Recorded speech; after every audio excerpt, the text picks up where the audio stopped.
So I'm the executive director of Regeneration Outreach Community. I came out of a pastoring background, working with people in the community and with youth.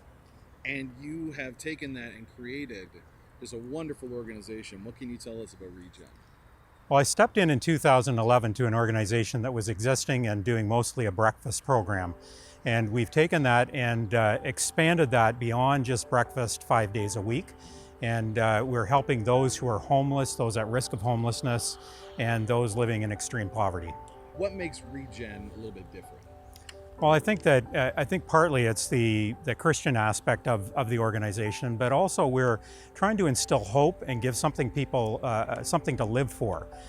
There's the people that we're working with are living without a sense of hope, and so it's a place that they can experience that as they come through our doors and be involved in our programs. So I think the first and foremost thing that we do that's the most popular is our meal programs. The meal that we put on the plate is anything that any one of us would be happy to serve to guests that would come into our own home. It's good quality food and good portions and served with love, and even the plating of the food is done really well. Everything that we do is about caring for the guest, and that's really the difference that we make in people's lives. Well, sticking with food, we had a chance to speak to your head chef, and she said the food really comes first in a lot of ways. Yeah, for sure. And it's about and it is about the quality of food. Like, we end up spending more money on food than we probably could, because we're not just about using food that gets donated and putting it on the plate. We want to create meals that are created with love and respect for the individuals that we're serving. And you've taken that a step further. As you can see around us, you've been able to get a garden here in the city of Brampton. How did that come to be, and how'd you get it? So it was selling a vision to a group of people, and one of the people in that, as we shared the vision about having a garden that we could grow some of our own food and even get to the point where we're selling some of our own food, was caught on by this particular businessman who owns quite a bit of property here in the city. And he says, I've got a plot of land that we're not going to develop for a number of years, and it's yours to use. Mm-hmm. So it's 100 by 100 feet. It was fenced, it was cultivated, it was leveled, the whole thing, and even water runs so that we don't have issues with drought here at the garden. And now you've been able to, as we see, you've been able to take that and make something really special. What kind of stuff do you have available now already? It's only 2 years into the garden. Okay, so we've been harvesting beets, for quite a while. I don't know, probably 60 or 70 pounds of beets have come out of the garden. Peppers, a number of different kinds of peppers. My favorite, jalapenos, are growing in abundance behind us. Tomatoes. I had that opportunity of just taking a bite of those little cherry tomatoes, and oh man, was it ever good, fresh off the vine. We got herbs growing, sage and thyme and basil.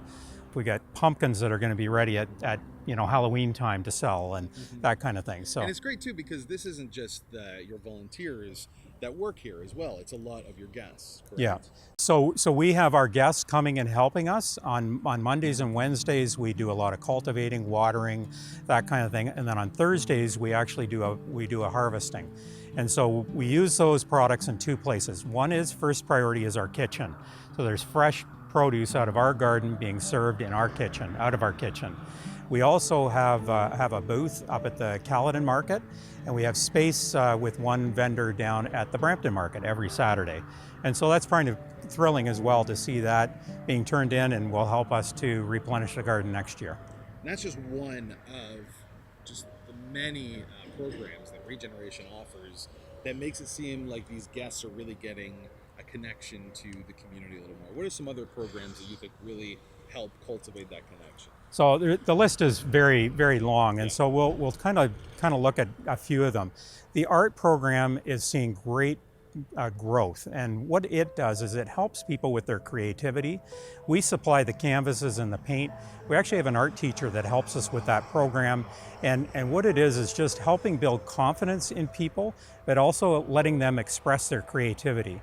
The other thing that we've started, our newest program that we've started, is a choir program. And so it's pretty exciting. It's a small choir at this point, but we still see that it will continue to grow. And again, it's a building self-confidence. They've already sang in 4 different places in the month and a half that we've been going, and they're coming and singing their hearts out. It's a beautiful thing to see. And if you had to give a message for people that would like to donate, if someone does give some money, where does it go to and how can they donate? So there's several ways that people can donate. First and foremost, money helps us out tremendously.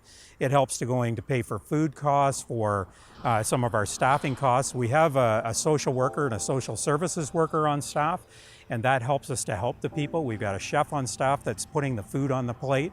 So those kind of costs will go to helping, directly helping people in need. The other way that people can help is gift in kind. That is the largest growth that we've seen in giving that we've had, in particular in 2016.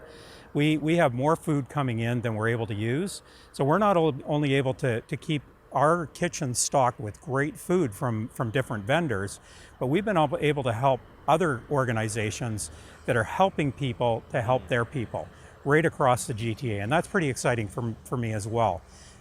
Through the end of June this year alone, we figured we helped with 55,000 additional meals with product that we've donated to other organizations. Amazing. So finally, what is your vision for Regen? You came on a few years ago, you've made it these great strides, where do you see this organization really going in the next few years? So there's 2 areas that we want to see some growth and heading into new territory for us. The first, which is a huge issue in the Regen Appeal, is housing. We're really feeling that we need to jump into that market, but do it with a difference. Again, having housing where people are cared for as guests. They'll be treated as such. So we're working through the logistics of how that's going to work. The other thing is about social enterprise. We believe in helping people not just by feeding them, but we want to help people get back to work.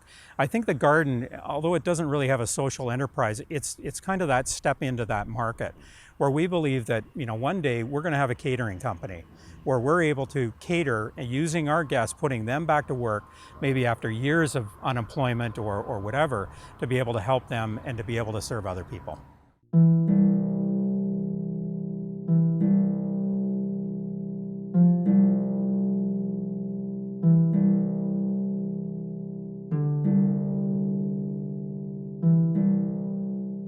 Regeneration Outreach Community is able to provide hope and instill a sense of family in the lives of people we serve because people like you financially support us.